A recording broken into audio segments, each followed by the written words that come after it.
mas a experiência ficou. Eu não me calei e não vou me calar.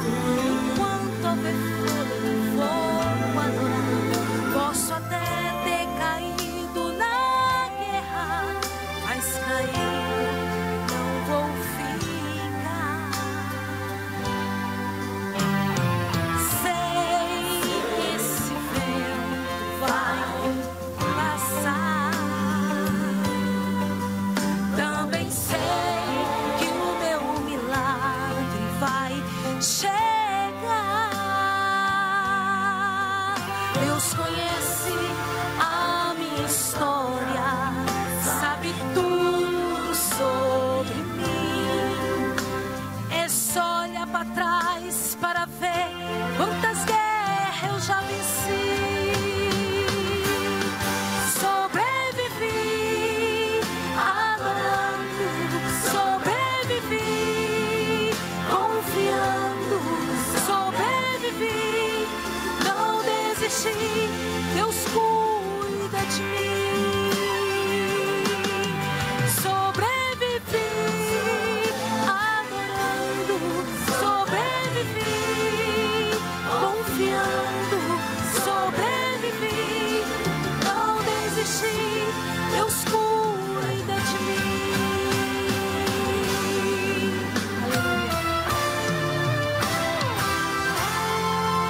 Ele cuida da tua casa, cuida da família, cuida do trabalho. Ele cuida da tua vida, cuida do ministério, cuida da saúde, cuida dessa igreja. Ele cuida de ti. Adore, Ele cuida. Exalte, Ele cuida. Glorifique, Ele cuida. Louve, Ele cuida. Receba força, receba alegria, receba equilíbrio, unção de ousadia. Essa guerra não te mata, vai te fortalecer. É nesse deserto que Deus vai prover. Se prepare, tem novidade chegando pra você. Deus dá força ao cansado, levanta o caído, exalta o humilhado. Ele cuida do ferido. Enquanto você adora Ele aqui, Ele cuida de tudo pra você. Então adore, Ele cuida. Exalte, Ele cuida. Glorifique, Ele cuida. Louve, Ele cuida. Se alguém perguntar como você venceu, você vai dizer assim: eu sobrevivi adorando, sobrevivi confiando, sobrevivi, não desisti. Deus cuida de mim. Sobrevivi adorando, sobrevivi confiando, sobrevivi, não desisti. Deus cuida de mim. Ele cuida de mim. Cuida de ti.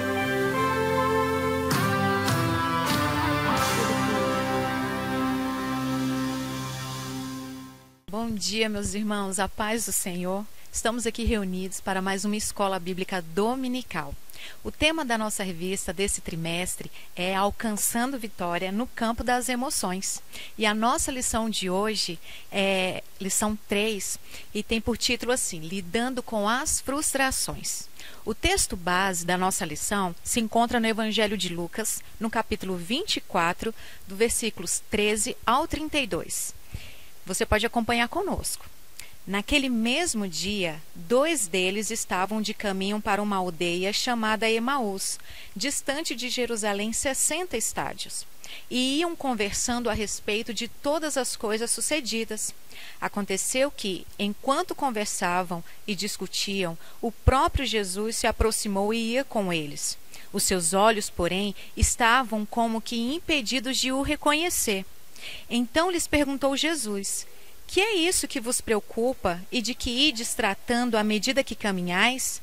E eles pararam entristecidos.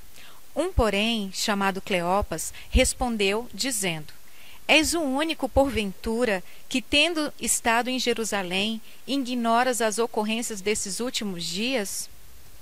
Ele lhes perguntou: quais? E explicaram o que aconteceu a Jesus, o Nazareno, que era varão profeta, poderoso em obras e palavras diante de Deus e de todo o povo, e como os principais sacerdotes e as nossas autoridades o entregaram para ser condenado à morte e o crucificaram. Ora, nós esperávamos que fosse ele quem havia de redimir a Israel. Mas depois de tudo isso, é já este o terceiro dia desde que tais coisas sucederam. É verdade também que algumas mulheres das que conosco estavam nos surpreenderam, tendo ido de madrugada ao túmulo, e, não achando o corpo de Jesus, voltaram dizendo terem tido uma visão de anjos, os quais afirmam que ele vive. De fato, alguns dos nossos foram ao sepulcro e verificaram a exatidão do que disseram as mulheres, mas não o viram. Então lhes disse Jesus: ó nécios e tardos de coração, para crer tudo que os profetas disseram. Porventura, não convinha que o Cristo padecesse e entrasse na sua glória? E, começando por Moisés, discorrendo por todos os profetas, expunha-lhes o que a seu respeito constava em todas as Escrituras. Quando se aproximavam da aldeia para onde iam, fez ele menção de passar adiante. Mas eles o constrangeram, dizendo: fica conosco, porque é tarde, e o dia já declina. E entrou para ficar com eles. E aconteceu que, quando estavam à mesa, tomando ele o pão, abençoou-o, e tendo-o partido, lhes deu. Então se lhe abriram os olhos, e o reconheceram, mas ele desapareceu da presença deles. E disseram um ao outro: porventura, não nos ardia o coração quando ele pelo caminho nos falava, quando nos expunha as Escrituras? Amém. O versículo-chave dessa lição se encontra no livro de Jó, no capítulo 42, no versículo 2, e diz assim: bem sei que tudo podes, e nenhum dos teus planos pode ser frustrado.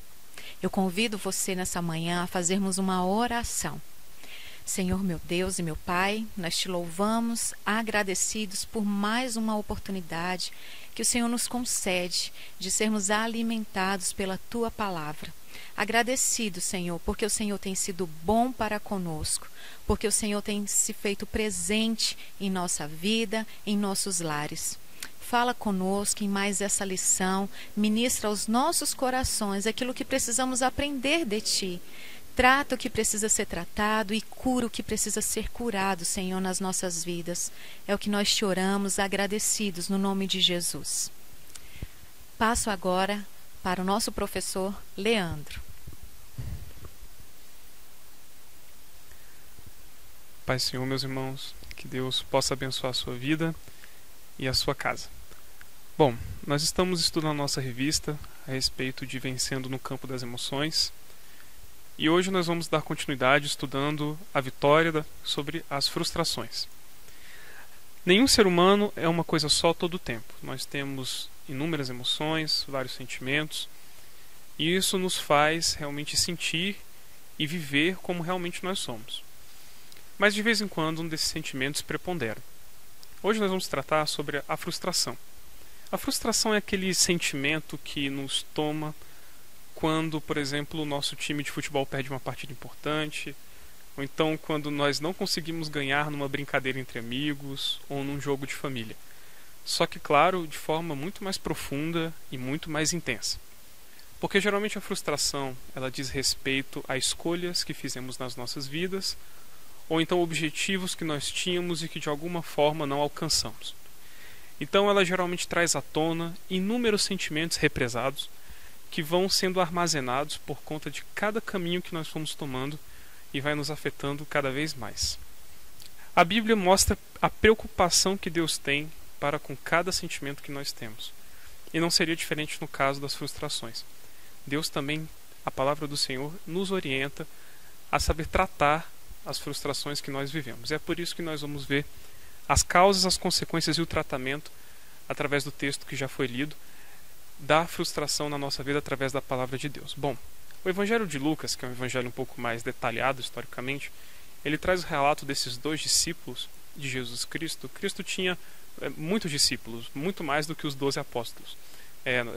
Basta lembrar de Lucas capítulo 10, quando ele manda 60 discípulos, em duplas, 70 discípulos em duplas, para que ele possam pregar o evangelho em vilarejos.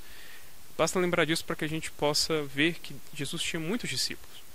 E na ocasião da crucificação, a gente vê esses 2 discípulos, um deles tem um nome citado, que é Cleopas, outro nós não sabemos, pela tradição da igreja primitiva é provável que seja o filho de Cleopas, mas nós não temos nenhum texto bíblico para afirmar esse entendimento. E esses dois discípulos vão caminhando através de um caminho em direção à cidade de Emaús. Emaús é um vilarejo que fica a 12 quilômetros ao norte de Jerusalém, e eles estavam indo embora, se distanciando após a crucificação de Jesus Cristo. Esses 2 homens estavam extremamente abatidos, eles estavam extremamente entristecidos e muito frustrados. Durante o seu caminho, eles encontram um viajante. Este viajante era o próprio Jesus Cristo. Mas eles simplesmente não perceberam que era Cristo. Cristo ressurreto com eles, eles não notaram. Então, caminhando com Jesus Cristo ali, sem saber que era ele, eles começam a contar toda a sua frustração. E eles dizem para Jesus o seguinte: nós esperávamos que ele fosse quem remisse Israel. Toda a esperança daqueles 2 homens havia sido frustrada quando eles viram Jesus Cristo crucificado. Como poderia o homem que tanto havia ensinado, que tanto havia feito milagres, simplesmente ter sido crucificado e ter morrido? Embora eles tenham tocado no assunto da ressurreição, eles simplesmente não conseguiam entender o que estava acontecendo. E o coração deles estava tomado de frustrações. E eu quero partir dessa frase: nós esperávamos que ele fosse quem remisse Israel. Esse momento do texto nos ajuda a determinar a causa das frustrações. E bom, meus irmãos, primeiro eu quero deixar uma coisa clara: que todos nós passaremos por frustrações. Em João capítulo 17, Jesus Cristo ora ao Senhor na sua oração final e ele intercede por nós. E ao interceder por nós, ele não pede em momento nenhum que Deus nos tire do mundo, mas que a gente tenha um bom ânimo, porque ele, Jesus Cristo, venceu o mundo. Isso faz com que nós estejamos sujeitos a todas as intempéries da vida. Nós estamos sujeitos a doenças, estamos sujeitos a decepções, a tristezas e a frustrações. Então você me pergunta: mas então qual é a nossa diferença para uma pessoa que não tem Jesus Cristo? A nossa diferença é exatamente essa: que no nosso caminho nós temos o nosso Salvador. Que enquanto todo mundo caminha uma jornada solitária, sem ninguém para acompanhar, nós temos Jesus Cristo nos acompanhando. Mas isso não faz com que não faz em nada que tire nenhum tipo de peso sobre nós. Nós vivemos tudo que todo mundo vive, inclusive as frustrações. E as frustrações, elas ocorrem através de escolhas que nós vamos fazendo, como por exemplo um cinema. Faz de contas que você foi a um cinema e tinha 2 filmes para você assistir, um filme de romance e um filme de ação. Você sempre gostou mais de filme de romance, mas você decidiu escolher o filme de ação. E o filme era muito ruim. Pronto, você já sai do cinema frustrado. E você já sai triste. E assim é feita as nossas escolhas ao longo da vida. E quanto mais escolhas a gente vai fazendo, essas escolhas vão trazendo impactos negativos, maior vai se tornando a nossa frustração. Então, o nosso diferencial não é passar ou não por frustrações, mas sim que nós temos Jesus Cristo no nosso caminho, aqui ilustrado pelo caminho que os discípulos faziam para Emaús. Bom, sabendo disso, a primeira causa para frustrações são desejos não realizados. Os discípulos desejavam que Israel fosse remida por Jesus Cristo. Eles esperavam isso. O desejo é aquele sonho que a gente nunca chegou a transformar em plano, mas é aquele sonho que ficou. É muito aquela brincadeira que a gente faz quando criança. O que você quer ser quando crescer? É claro que nós crescemos, nós amadurecemos, mas os nossos sonhos persistem. Sonhos de ter uma determinada casa, sonhos de ter um determinado curso, sonhos de ser alguém ou de simplesmente formar uma família. E não é nada de errado em sonhar, pelo contrário. A palavra do Senhor nos diz que Deus é quem dá tanto querer quanto realizar. Os sonhos, eles nos movem. A gente vê isso na palavra do Senhor também através de José. José era um jovem extremamente sonhador. E os seus sonhos mostravam tudo que Deus tinha para a vida dele, tudo que o Senhor tinha colocado no coração dele, tudo que o Senhor havia projetado. Claro que nós, como vamos ver mais para frente, os nossos sonhos devem ser pautados na palavra, mas os nossos sonhos jamais devem ser abandonados. Nenhum desejo nosso deve ser abandonado. Quando você começa a abandonar os seus desejos, fica como se fossem obras inacabadas. Você já passou em frente àquelas obras abandonadas? Você vê todo aquele esqueleto de concreto e mais nada? Apenas a sombra do que um dia foi um sonho de alguém? A mesma coisa são os nossos desejos inacabados. Quando nós desejamos algo, nós começamos a projetar, fazer um arcabouço daquilo que nós esperávamos. E quando nós não investimos nisso, fica só aquela grande armação de concreto abandonada, jogada às traças. E a verdade é que muitos têm no seu coração inúmeras, uma verdadeira rua de construções abandonadas. E ao longo das nossas vidas, essas armações de concretas abandonadas vão se tornando um peso. Porque é importante ter desejos realizados. Nossa vida é feita de marcos. Nós vamos caminhando, vamos deixando marcos na nossa história, na nossa jornada. Desejos não realizados vão se tornando um peso que nós vamos puxando sem a menor necessidade. Por isso, não abandone os seus sonhos. Faça como Jacó, que lutou por cada sonho que ele tinha e sempre que ele conquistava, ele fazia um altar ao Senhor. Uma forma de marcar aquele momento da sua vida, uma forma de marcar realmente o desejo que ele tinha e que ele concretizou. Não abandone seus desejos, não importa o que aconteça. Uma segunda causa são metas não alcançadas. Se desejos são planos, são sonhos que a gente teve, mas nunca planejou, metas é o contrário. São parte de um plano, algo que você colocou em andamento. Por exemplo, vou fazer uma faculdade, terei um novo emprego, me casarei, terei filhos. Nenhuma meta vem acompanhada de um vazio. Todas elas têm investimento por trás. Investimento de tempo, de dinheiro e de paciência. Por isso, se o desejo é uma obra, quando nós abandonamos um desejo, nós deixamos uma obra inacabada, um arcabouço de concreto abandonado, uma meta não alcançada é como você vê a construção desmoronar. Não é simplesmente você deixar a construção abandonada, mas você assistir a uma construção desabar. Porque a meta houve um investimento da sua parte. E pode acontecer tanto por escolhas erradas, quanto por coisas que você não tinha o menor controle. Algo que afetam essa meta e não permite que ela siga. Não alcançar uma meta significa ver tudo que colocamos e preparamos simplesmente sumir. Por isso, metas não alcançadas precisam ser recomeçadas. E muitas vezes ocorre o desânimo e essa meta é abandonada. Mas você precisa ter paciência. Vamos comparar duas histórias. Vamos comparar Saul e Davi. Saul e Davi reinaram sobre Israel e ambos foram ungidos pelo mesmo homem, o profeta Samuel. Mas eles tiveram histórias completamente diferentes. Vamos comparar um pouco. Saul foi ungido por Samuel e escolhido rei e teve o seu governo confirmado logo após uma batalha contra os amonitas. E foi isso. Saul lutou contra os amonitas e teve o seu reino estabelecido. E Davi? Davi foi ungido pelo mesmo Samuel. Venceu o gigante Golias e se tornou um combatente heróico para o povo. As mulheres cantavam hinos para ele. Mas isso acendeu o ódio de Saul, a inveja de Saul. E ele foi perseguido, abandonado por alguns e sofreu ataque de todos os lados, como por exemplo dos amalequitas no episódio de Ziklag. Veja só como Davi permaneceu anos esperando para ser rei. Davi aguardou 15 anos para iniciar o seu reinado sobre Judá e mais 7 para unir todas as tribos de Israel. Saul alcançou a sua meta de forma rápida. Ele foi ungido, apenas uma batalha e teve o seu reino confirmado. Davi passou anos aguardando para que a sua meta fosse cumprida. Essa comparação também serve para nós refletirmos no resultado de cada um. Saul foi um homem que logo se desviou da vontade de Deus, deixou de ouvir a voz do Senhor e não tinha mais nenhum temor a Deus no seu coração. No final da sua vida, ele apelava para videntes para tentar escutar a voz do Senhor. Davi errou muito mesmo, mas nunca se esqueceu do Senhor que esteve com ele em todos os momentos. Nunca se esqueceu do Senhor que o ajudou a alcançar as suas metas.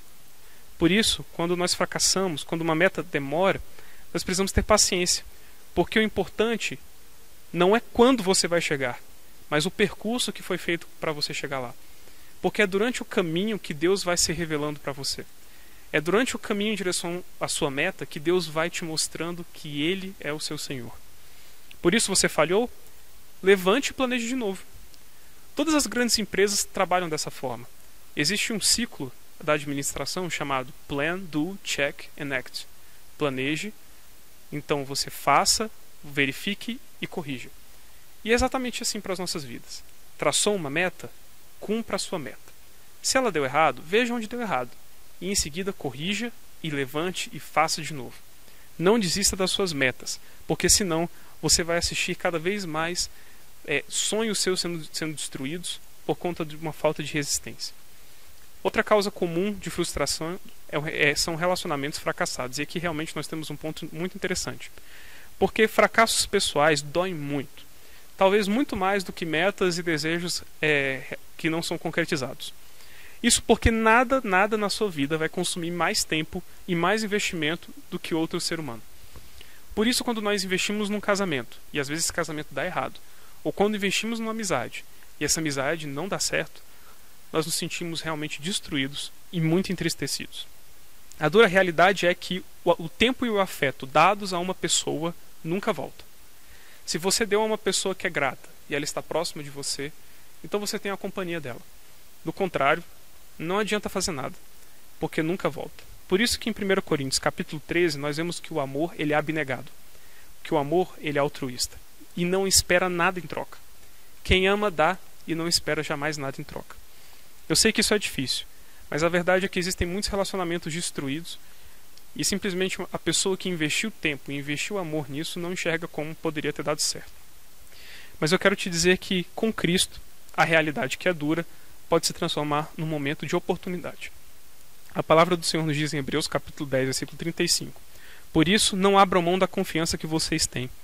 Ela será ricamente recompensada. Não desista do seu casamento. Não desista de um amigo seu que por um acaso esteja isolado. Não desista dos seus relacionamentos pessoais. Siga em frente e peça ao Senhor com muita oração para que você possa restabelecer o seu relacionamento. E então, busque ajuda prática. Pessoas que possam te fornecer ajuda especializada e prática. Muitas vezes nós precisamos de alguém para nos orientar e nos ajudar nesses momentos. Mas e quando realmente não tem jeito? E quando de fato um relacionamento está perdido? Então a frustração que gera em nós faz com que um monte de sentimentos comecem a ser represados. E quando uma meta que foi traçada ela é abandonada. E quando um desejo que eu tinha no coração não é cumprido. Isso tudo vai gerando inúmeras barreiras que vão represando sentimentos no nosso coração e nós vamos nos sobrecarregando. A gente começa a se perguntar e começa a encher a nossa cabeça de e se? E se eu tivesse feito isso? E se tivesse dado certo? E se tal coisa tivesse acontecido? Nós vamos enchendo a nossa cabeça disso e os sentimentos vão se acumulando. E quando isso não é tratado, pode gerar graves consequências. Qual é a diferença de um remédio para um veneno? A diferença é a dose. Os nossos sentimentos são fundamentais para a nossa vida. Os nossos sentimentos nos ajudam a entender momentos que nós estamos passando. É importante ficar triste, é importante às vezes ficar com raiva, é importante às vezes ficar decepcionado e frustrado. Mas quando nós temos isso em excesso, aquilo que é remédio se torna em uma droga, em um veneno. E é justamente isso que acontece quando nós represamos sentimentos. Quando nós começamos a nos reprimir e esses sentimentos são acumulados. O primeiro sentimento que aparece como consequência da frustração é a raiva. A raiva é quando você ataca quem está do seu lado, quando a frustração deságua como uma cachoeira violenta em cima da primeira pessoa que você encontra, geralmente as pessoas que convivem conosco. É um momento de explosão. E sabe o que é o mais chato da raiva? É que a raiva nos tira a humanidade. A raiva nos aproxima dos animais. A raiva é aquilo que tira completamente o nosso domínio próprio. A raiva nos abala, nos transforma em agressores. Nos tira aquilo que nós mais conservamos de importante, que é ser humano, que é pensar. E olha como é interessante como a raiva opera. A palavra do Senhor nos conta que Moisés, quando foi chamado no Monte Sinai, ele passou 40 dias e 40 noites na presença de Deus. Meu irmão, pense só, 40 dias diante de Deus, ouvindo ao Senhor. E Moisés pegou na sua mão as placas da lei escritas pelo próprio Deus. Moisés estava em comunhão com o Senhor. E quando ele desce do Monte Sinai, já avisado por Deus de que o povo estava pecando, ele encontra o povo hebreu se prostituindo por um ídolo, um bezerro de ouro. E aquilo o enfurece de tal forma, e aquilo deixa com tanta raiva de ver aquele povo que havia acabado de ver Deus operar milagres, 10 pragas que assolaram o Egito, abrir o mar vermelho, dar maná. Ele vê aquele povo no Monte Sinai adorando um bezerro de ouro. Enfurecido, completamente enfurecido, ele pega aquelas tábuas da lei e ele arrebenta no chão. Um homem que havia passado 40 dias e 40 noites com Deus, na presença do Senhor, arrebentou aquilo que Deus havia escrito com as suas próprias mãos. Ele arrebentou no chão, tomado pela raiva. A raiva é algo que nos afasta completamente de Deus. Não importa o quão santo você seja, não importa o quão crente você seja. A palavra do Senhor nos diz que, Provérbios 15:1, a resposta branda desvia o furor, mas a palavra dura suscita a ira. Em Provérbios 14:29, o longânimo, o paciente, é grande em entendimento, mas o de ânimo precipitado exalta a loucura. E o que Moisés fez? Moisés iniciou a morte de 3.000 homens, todos os idólatras foram assassinados, e ele foi para os pés do Senhor.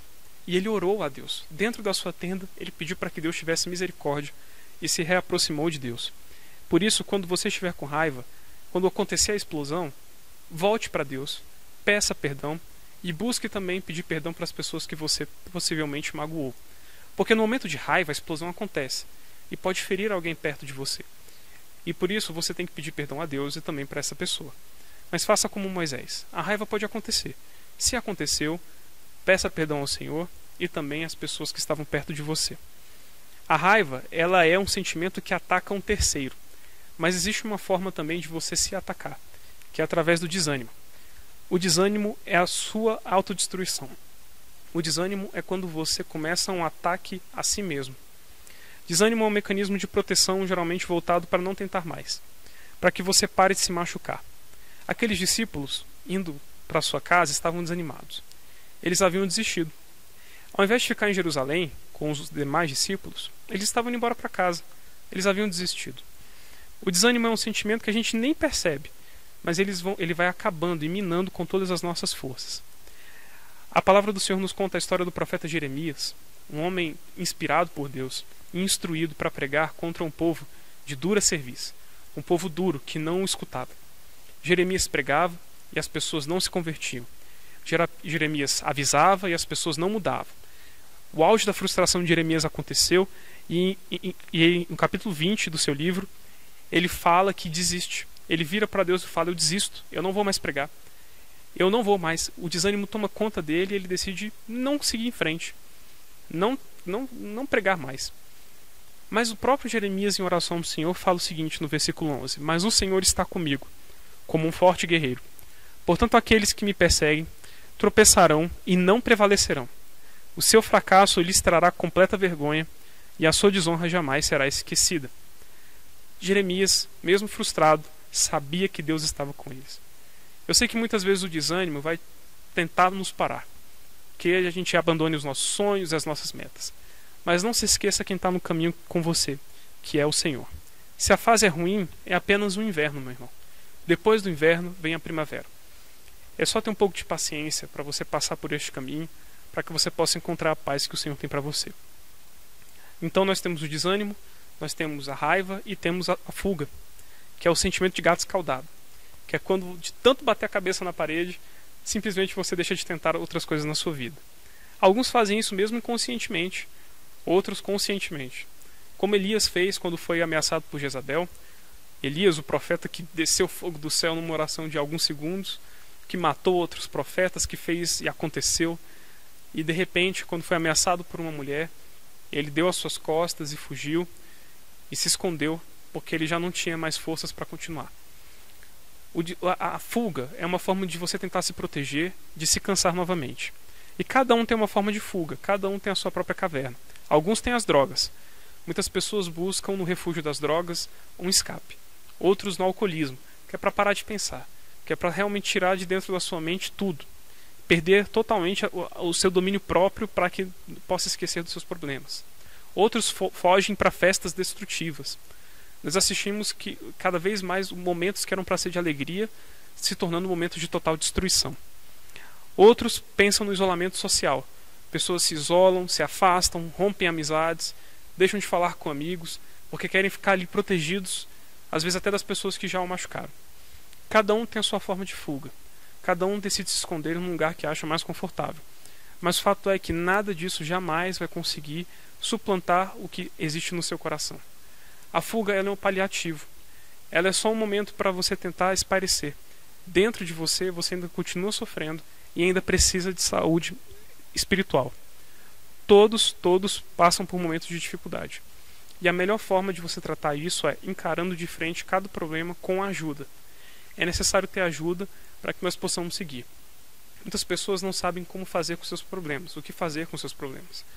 E é importante conversar, não só com Deus, mas também com pessoas que possam ajudar, como psicólogos ou até mesmo o pastor da sua igreja. É importante que a gente leve a sério cada sentimento que nós estamos sentindo. E se você tem um sentimento de fuga, de fugir da realidade, é importante que você procure ajuda. A tristeza é um sentimento que ajuda quando não inibe a nossa produtividade. Bom, todos nós podemos passar pelo que foi discutido até aqui, raiva, desânimo e tristeza, que são sentimentos comuns de todos os seres humanos. Mas ao longo desse caminho, você tem Jesus Cristo. E isso muda tudo. Porque ao longo desse caminho, Cristo vai operando milagres na sua vida. Ele vai te transformando e talvez você nem esteja vendo Jesus Cristo, como a história nos disse, mas Ele está com você. A história nos mostra que, enquanto aqueles discípulos caminhavam, eles não perceberam que era Jesus. E isso é interessante, porque quando nós vamos caminhando dentro das nossas frustrações, a gente não enxerga o Senhor das nossas vidas. Às vezes, dos pequenos milagres que nós vivemos, como por exemplo a oportunidade de estar vivos, de estarmos saudáveis, ou então de nossa família estar bem, a gente não nota a presença de Jesus Cristo nas nossas vidas e no nosso caminhar. Mas Ele está com você. E Ele trata as nossas frustrações. E frustração tem tratamento? Tem. Ela tem um tratamento preventivo e alguns outros para remediar mesmo. O preventivo é, saiba qual é a vontade de Deus para a sua vida. Se tem uma forma certa de você se frustrar, é não saber qual é a vontade de Deus para a sua vida. Infelizmente, muitos estão fadados à frustração porque a sua jornada está caminhando para o local errado. Não importa quão rápido você seja na sua vida, não importa o quão objetivo você seja, ou quão bem as coisas estejam correndo para você, se você estiver caminhando para o lugar errado, nada vai adiantar. E muitas pessoas estão caminhando para longe do Senhor. Vamos voltar para a história de Davi. Quando Davi se tornou rei, ele assumiu o seu reinado e os filisteus atacaram a sua terra tentando se aproveitar do momento político frágil. E o Senhor falou para Davi: Davi, suba contra eles, dê a volta e espere que um barulho acontecer na copa das amoreiras. E Davi fez exatamente como Deus falou. Ele deu a volta, deixou seu exército esperando até ele ouvir a vontade de Deus falar. Por isso, meu irmão, não se mova. Não se mova enquanto você não souber qual é o plano de Deus para a sua vida. Não se mova enquanto você não colocar Deus no seu caminho. Enquanto você não convidar Jesus Cristo para fazer parte dos seus planos e dos seus sonhos. Não se mexa. Deixa que Deus planeje por você, porque Ele tem uma forma diferente de enxergar a sua vida. Para isso, ore. Fale com Deus todo o tempo. A oração foi deixada de lado por muitos crentes. Eles simplesmente acham que Deus está com eles como se fosse um anjo da guarda. E eles seguem de forma sem responsabilidade nos seus sonhos, nos seus projetos, sem colocar diante de Deus os seus pensamentos. Não faça isso. Ore diante do Senhor, coloque cada projeto que você fez. E em seguida, leia a Bíblia. Veja, cada um tem o seu relacionamento com Deus. E Deus fala com você como Ele quiser. Mas a Bíblia é a palavra inspirada pelo Espírito Santo.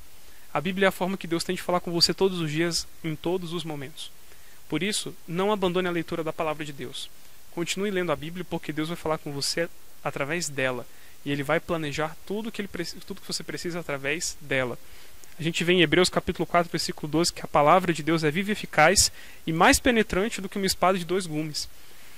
E ela penetra até a divisão da alma e do espírito. Essa é a palavra, meu irmão, que vai transformar a sua vida. Essa é a palavra que vai te ajudar a planejar o seu futuro. Essa é a palavra que vai te orientar em cada passo que você vai dar. Por isso, conheça qual é o plano de Deus para a sua vida. Não dê mais nem um passo sem saber se é isso que Deus quer de você. Porque senão você pode estar caminhando em direção ao precipício e nem está notando. Em seguida, entenda o seu chamado. nós como igreja de Cristo temos um único chamado, que é cumprir a vontade de Deus. Efésios capítulo 1:18 diz: tendo iluminado os vossos olhos do vosso entendimento, para que saibais qual seja a esperança da sua vocação e qual a riqueza da glória da herança dos santos. Deus nos chamou para seguir a sua vontade. Claro que dentro da igreja cada um vai ter o seu chamado específico, pessoal, mas nós fomos chamados para cumprir a vontade de Jesus. Por isso, não existe mais a vontade minha ou sua, mas apenas a vontade do Pai.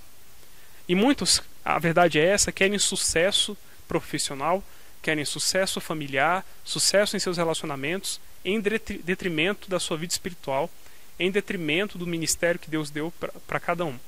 E isso não vai funcionar. Você precisa entender que Deus tem um chamado para a sua vida e precisa encontrá-lo e investir bem. Você, para isso, talvez possa cumprir alguns passos. Primeiro é se colocando em tudo que tem dentro da igreja. Faça de tudo um pouco, meu irmão. Se te chamaram para ajudar em missões, ajude. Se te ajudaram para lavar uma louça, lave. Se te chamaram para ajudar em ensino bíblico, ajude. Porque assim você vai se conhecendo e vai entendendo qual é o seu chamado, para que você possa investir no reino de Deus. O que não dá é para se isolar e passar a vida investindo em outras coisas e simplesmente se esquecer de que você tem um chamado e que você tem sim que contribuir dentro do reino de Deus. Então, você quer Cristo no seu caminho? Você tem que saber para onde você está indo. Você tem que saber que o seu caminho está junto com Jesus Cristo. Cristo nunca vai se relacionar com alguém que tem um caminho solitário, que tem um caminho que não o inclui. Você precisa convidar Jesus Cristo para o seu caminho. E fuja de qualquer sentimento que te abale, fuja de qualquer sentimento que te afaste do Senhor. Veja que quando a resposta é sim, quando você pede algo para Deus e a resposta é sim, ou que a resposta é não agora, mas depois, beleza, sem problemas, alguns até esperam. Mas e quando a resposta é não? E quando Deus fecha a porta na sua frente? E quando aquela meta, aquele projeto já não dá mais certo, não tem como dar certo? Nesse momento, muitos se decepcionam com Deus. Muitos criam dentro do seu coração uma tristeza em relação a Deus. Assim como nós nos decepcionamos com pessoas, há alguns decepcionados com o próprio Deus.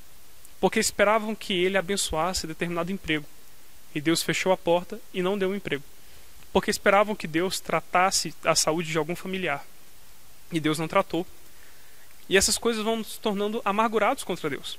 Porque nós esperávamos que o nosso Senhor fosse nos ajudar. E de repente nós levamos um não na cara. E como fica?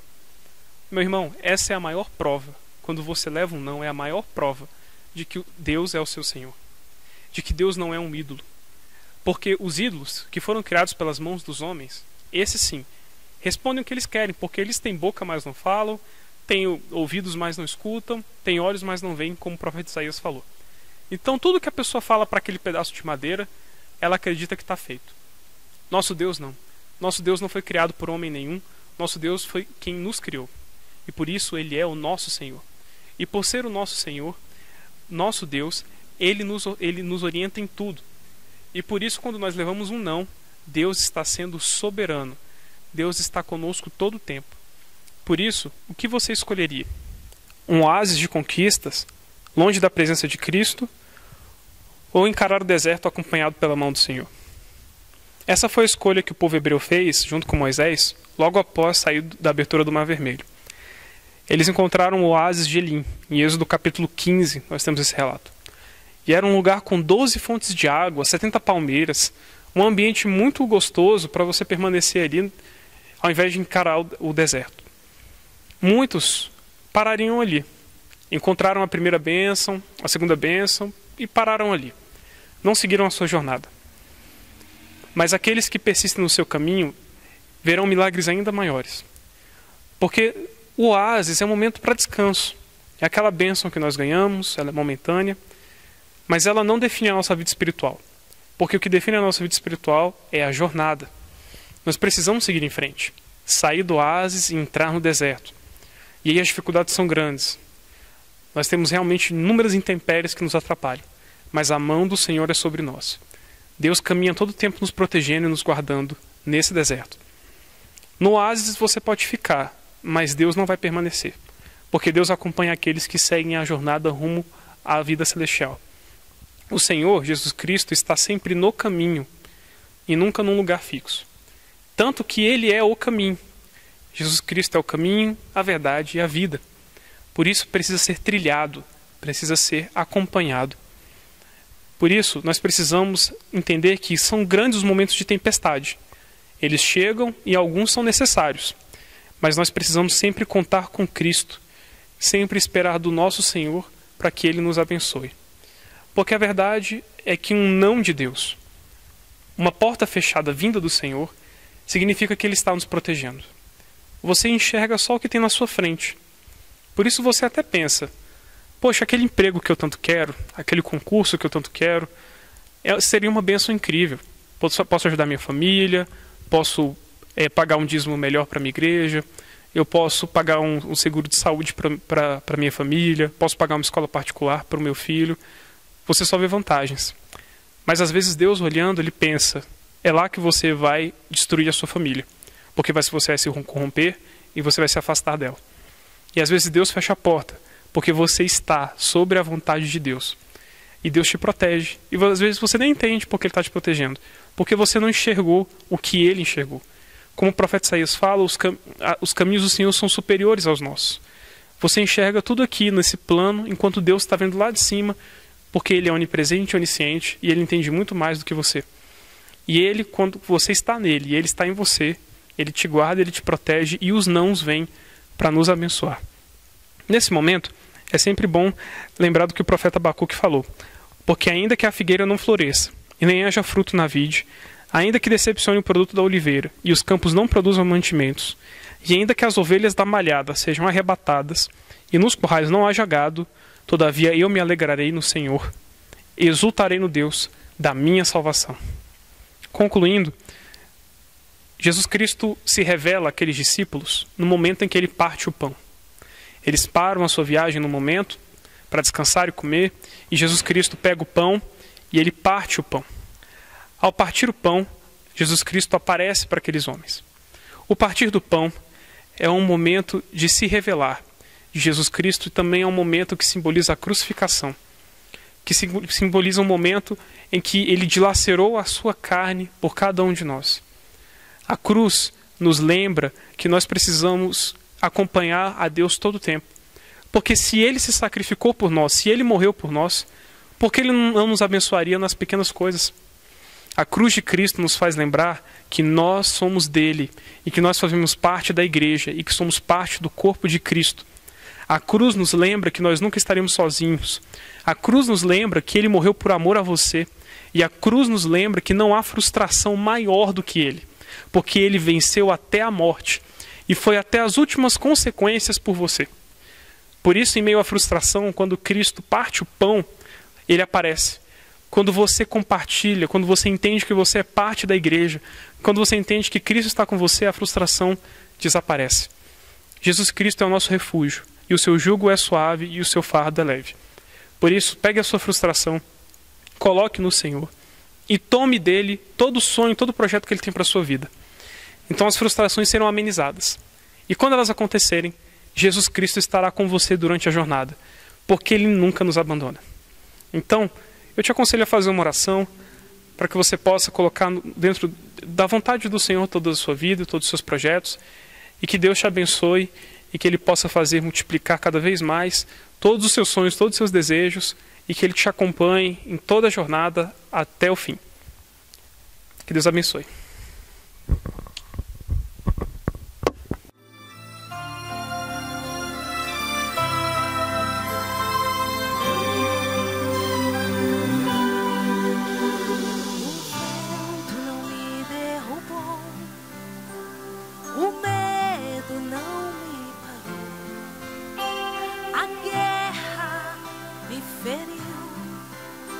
Mas a experiência ficou.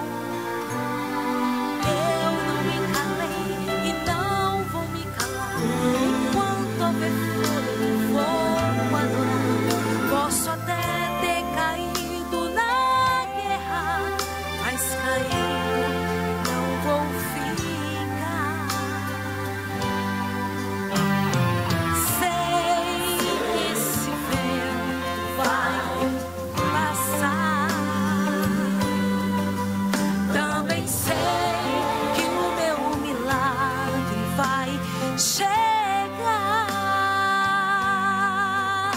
Deus conhece a minha história, sabe tudo sobre mim. É só olhar para trás para ver quantas guerras eu já venci. Sobrevivi adorando, sobrevivi confiando, sobrevivi, não desisti, Deus cuida de mim. Sobrevivi adorando, sobrevivi confiando, sobrevivi, não desisti, Deus cuida de mim.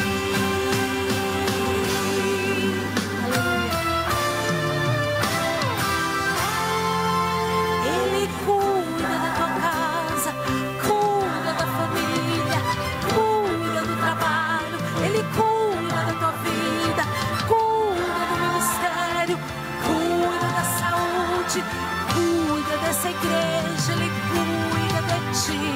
Adore, Ele cuida, exalte, Ele cuida, glorifique, Ele cuida, louve, Ele cuida. Receba força, receba alegria, receba equilíbrio, unção de ousadia.